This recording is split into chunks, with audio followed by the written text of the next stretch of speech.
Welcome back, welcome back.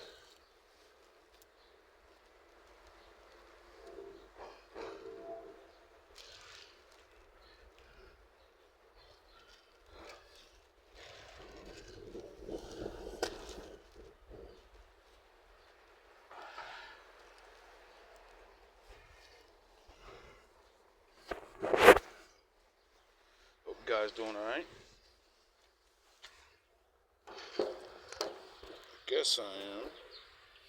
You know, can't complain. Sound the horns. If I did,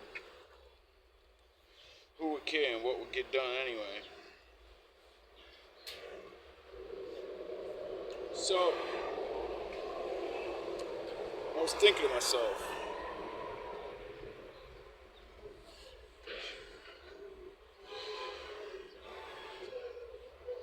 about relationships. Sound the horns. Almost lost it. Sound the horns. Almost lost the thought. But it's a thought about myself, so I'm wondering if it's just me. When it comes to relationships, people claim you. You know? A man claims his woman. Like, that's my woman. A woman claims a man. And that's what gives you the illusion. But it's not an illusion. The title. The title's an illusion. Because it's only your actions that actually mean you are that. Because what you do is what you are. Now, I was thinking to myself,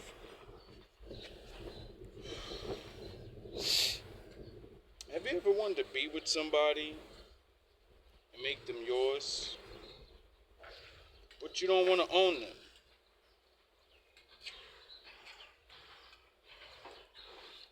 Because you don't want to be owned. You ever think like that?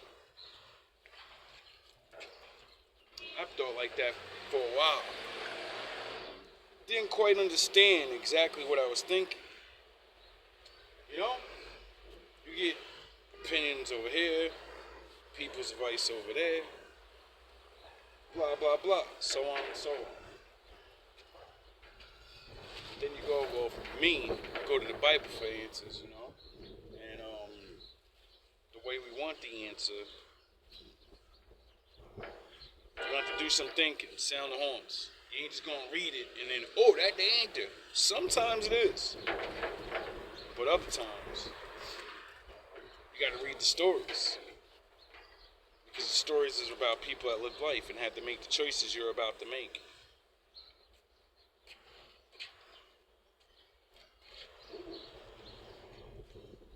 Sun just shine through the skyline. What I mean by that is, because in all the relationships I've been in, I've realized the claiming and the ownership thing, that's what gets to everybody's head. You know what I mean? And that's the thing that draws out the ego.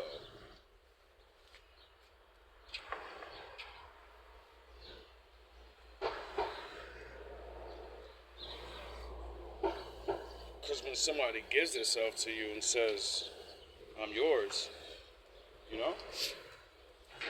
they're yours. But I realize that only goes to a certain extent. Because I like to be free. I like to be myself. And a person that owns me, it's not going to want to, it's not going to always want me to be myself. They're going to want me to be the version of myself that they like all the time.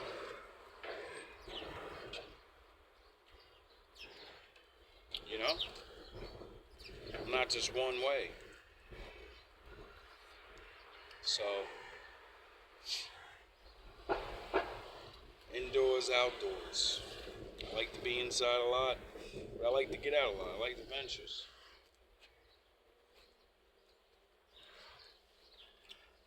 you know? But I like to sit in the house, literally, do nothing. Then I like to sit in the house and do a lot of things, a lot of different ways in the same scenario. I want to go out, do absolutely nothing.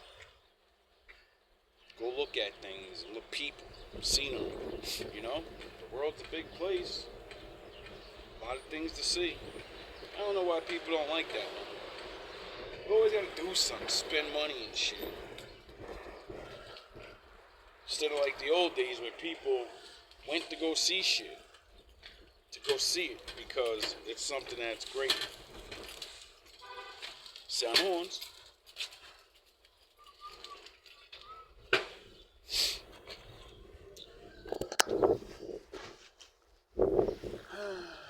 I was thinking to myself, even about how if I were to get back in a relationship, I would have to be with somebody that would have to understand that themselves, or I don't know, because I don't want to own anybody.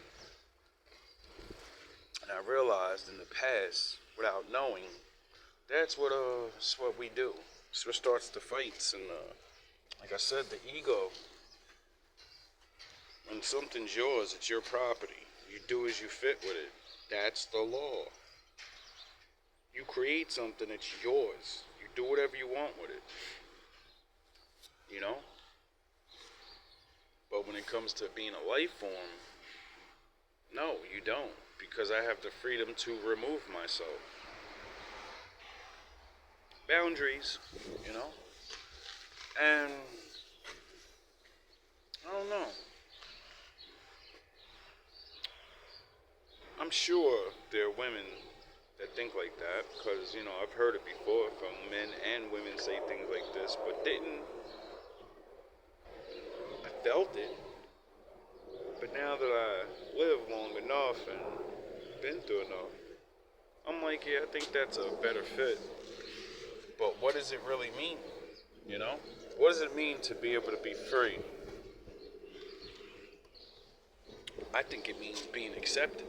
That you're not perfect. And you may make mistakes. You know? And it ain't even a mistake. Sometimes you doing you makes someone else not happy. I'm not here to make everybody happy all the time. What about me? Now, when somebody wants to make me happy all the time, hey, alright. You own me and I own you. And your job is to always think about me, and my job is to always think about you. Before myself. I think they call that marriage and shit. I think that's what the Lord was talking about. Trying to warn people, like, don't put yourself in situations, because, you know, if you're not ready for them, when it ends, it's going to make a whole lot of other problems that you're not going to want to deal with. When I realized about the Bible, it's always physical, but it's a lot of mental stuff. Everything physical can be taken mental. Like strength, the word strength. We hear that word and think of a strong man picking things up and breaking, you know, a woman that's masculine and da-da-da-da. But there's many things in life that you have to face where your strength is your mind, your will. And that's it. All your muscles and all your money will not make the outcome happen the way you want. Only thing you have is how much can you endure doing the thing that you know, gotta do to get to where you gotta get. And is it worth it? There's no reason to endure if you don't think something's worth it.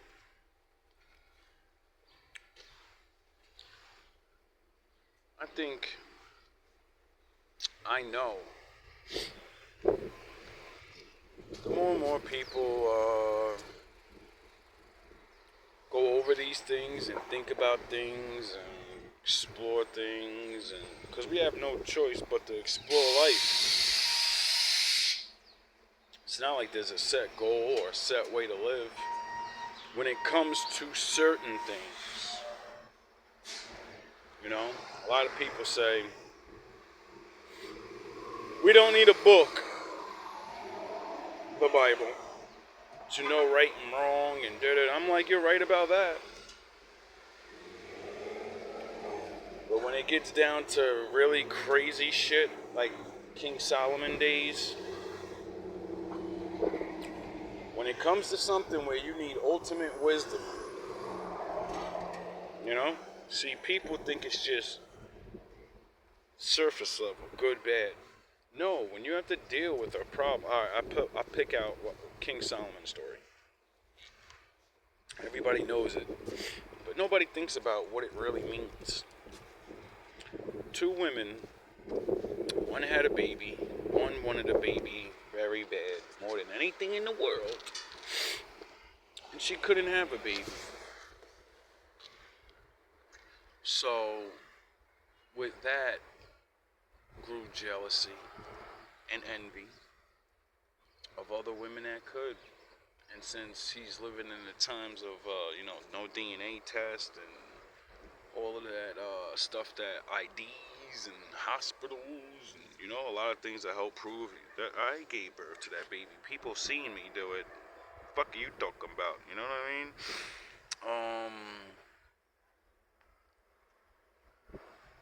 She steals her baby when it's newborn, claims the baby. The mother goes to the king and says, "This woman stole my baby."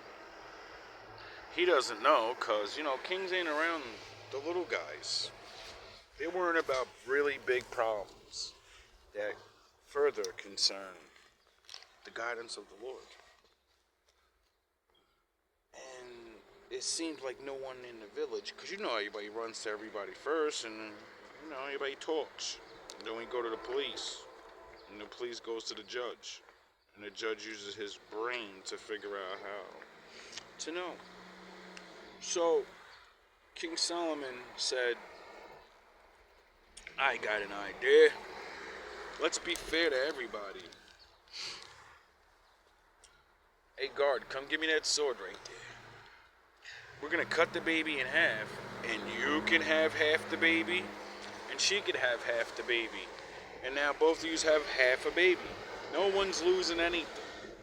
And you can get out of my face with your mere mortal squabbles. For a kid that probably, if you don't raise him right, the Lord's gonna take his little ass out of here anyway. Or I gotta deal with him when he's bad, because I'm the king." And the mother that wasn't the true mother says yes. Fuck it. Do it. The other mother that was the mother says, "No. Give her the baby. Since you can't figure it out, and the only way to figure it out is to kill my baby, I'd rather see my baby alive or her than dead and have my baby." King Solomon said, "Guard, take the baby out of that woman's arm and give it back to her mother." And everybody's like, "Oh my God, King Solomon is so wise. He's so wise. He's a smart man." No, he just understands the true nature of evil people. That you're not evil. You're bad, And your jealousy and your hatred for the Lord, because, she couldn't have a baby. So that would make her hate God and say, why? And when nobody answers her, or she doesn't go to the right people and get the right answer, jealousy and envy grows. And like young and old Yoda said, that turns into hate. And then you become evil when you start doing shit. Because you want something so bad that you'll look at somebody else and say, "You don't deserve it more than I do. You don't deserve that more than me. I'm going to take it from you. Who the fuck do you think you are? Oh yeah, you think you're God because you hate God." So,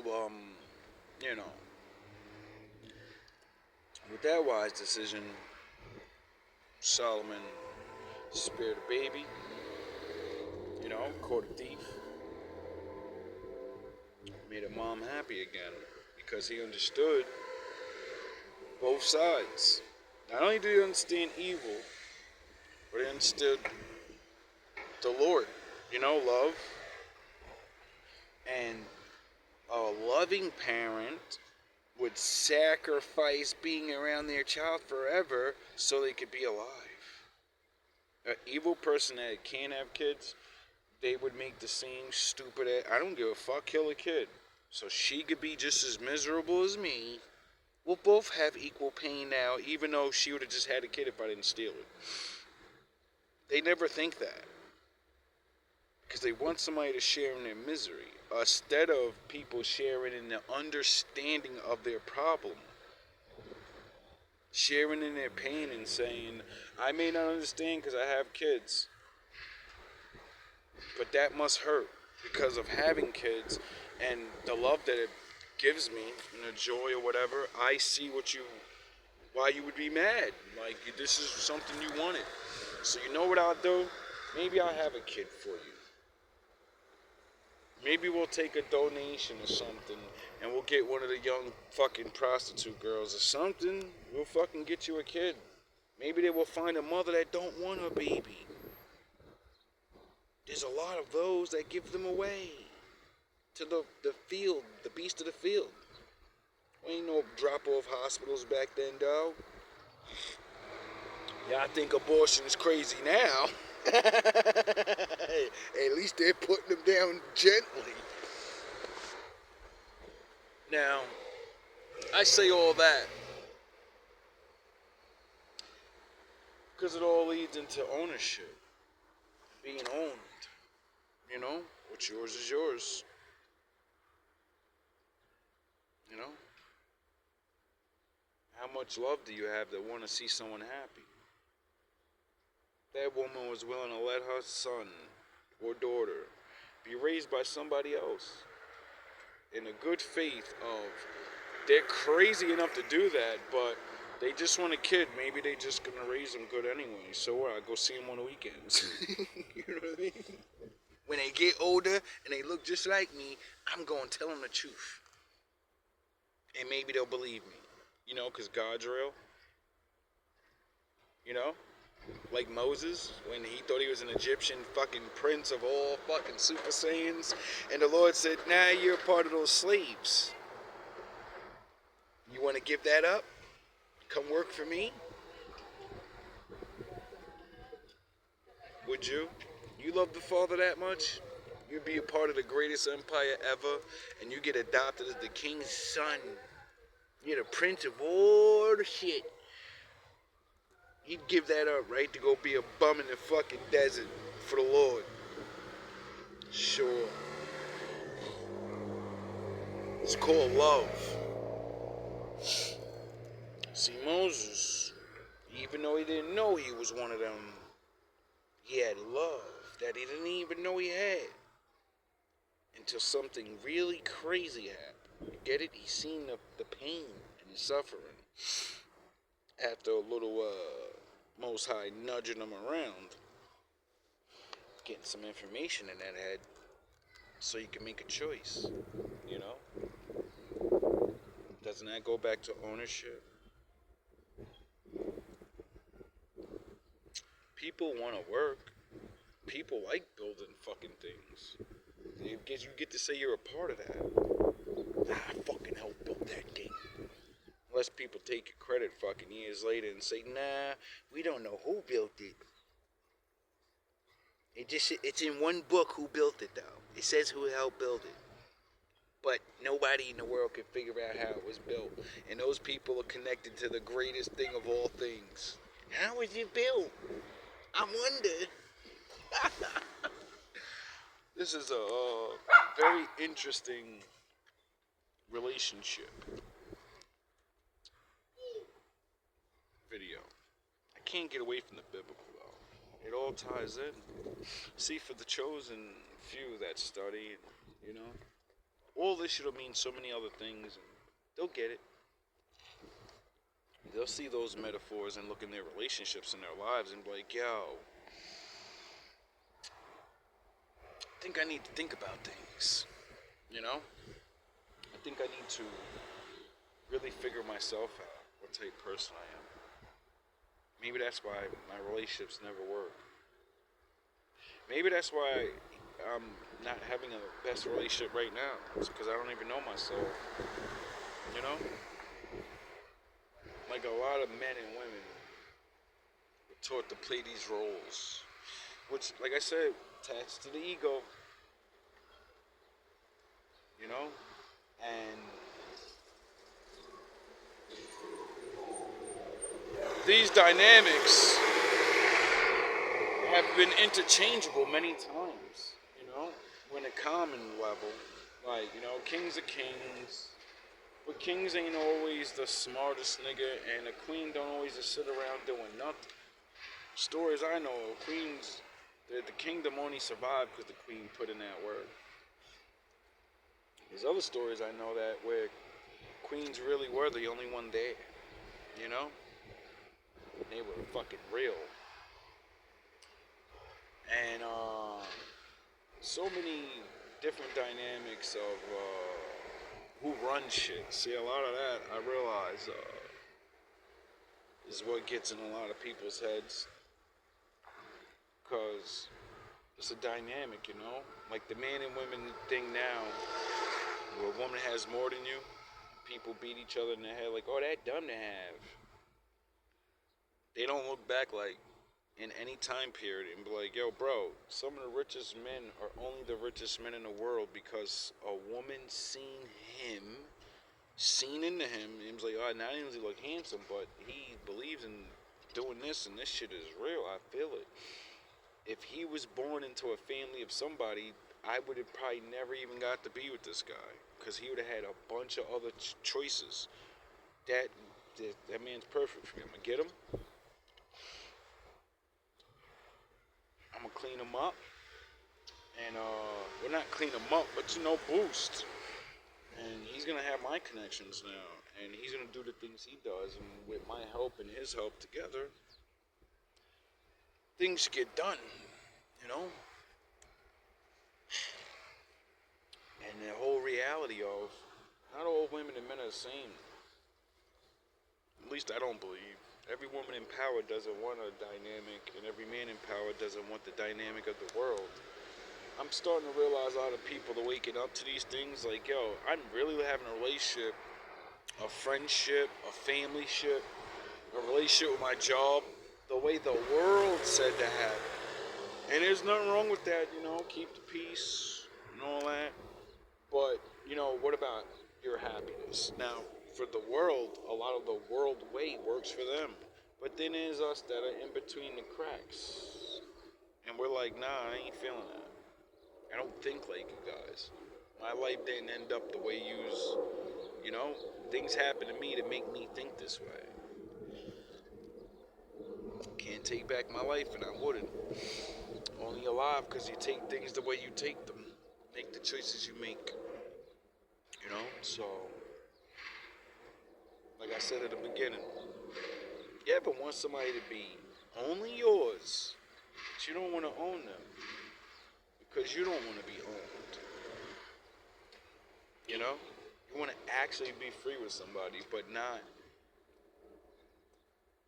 it's true freedom. Because true freedom is I do whatever I want anytime I want. But true valor and honor come with boundaries and rules and shit. So, you know, a lot of people with this maximum freedom shit, stop it. Stop. Nobody wants true ultimate freedom. Ultimate freedom means no rules. No rules means anybody does whatever they want, you know? And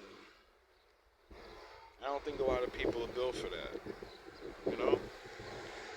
The Lord didn't design the reality we live in to have boundaries and rules, you know, rules of nature. There's a reason for it. Because it would be chaos. People wouldn't be able to find what we're really looking for. Relationship. You know? We're all only down here for a certain amount of time. And everything you do and build, as long as the world keeps going, you will be forgotten, topped, or whatever. So the only thing that matters is your time and who you spend it with, because once it's over, it's over.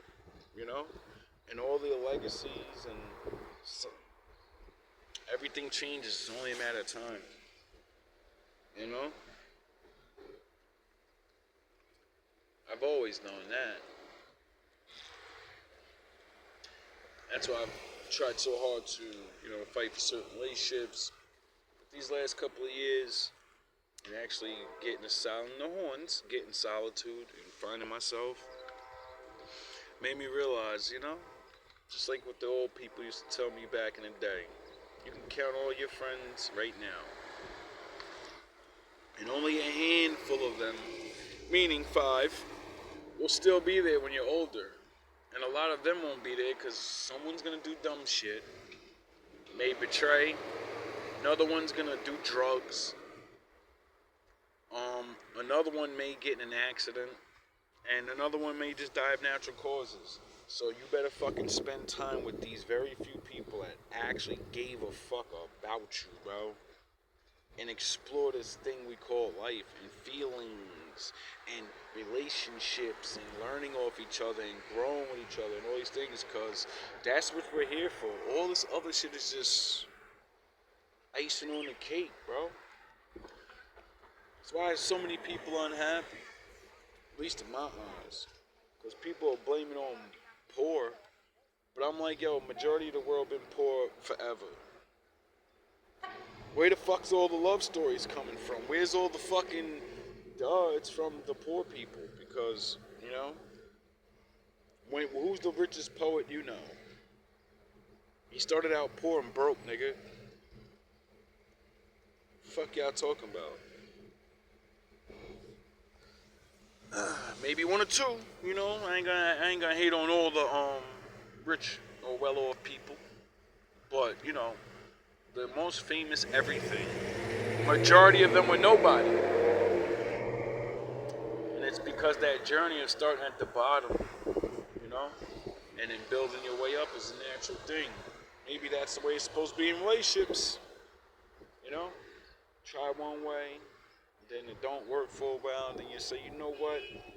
I need to get ownership out of my head, like I own this fucking person. We may not even say it or think it in a way, but that's exactly what people do. That's what makes you can argue with somebody about where they should be and how they should dress and all. If they doing the shit you don't like, then that ain't yours. They's free. And if you don't like their freedom, then that means your ass is free to leave. Duh. But people will put themselves through headaches. And I get it. Once you get a little bond with somebody, you have years, maybe a child. I don't know what that's like because I don't have children. So, a lot of men get trapped with that shit and just won't leave because they want their children to, see some type of fucking happiness between their parents. So, I say work on yourself. If you have a partner, don't be so quick to leave. Because, from my analogy, well, my estimation of the information I've been gathering, readings, and just the way things are, a lot of things is about change. A lot of people it's automatic, And some people gonna break up. Some people gonna get together. Some people gonna stay together. I'm rooting for the people that stay together. Those are the best stories, I think. All that get together, never had problems, and, that's what's up. But the rest of us ain't got it like that. Most of us, we went through some things, so we need motherfuckers that know how to go through some things and be like, alright, you know what? Buckle down and stop pretending we don't love each other.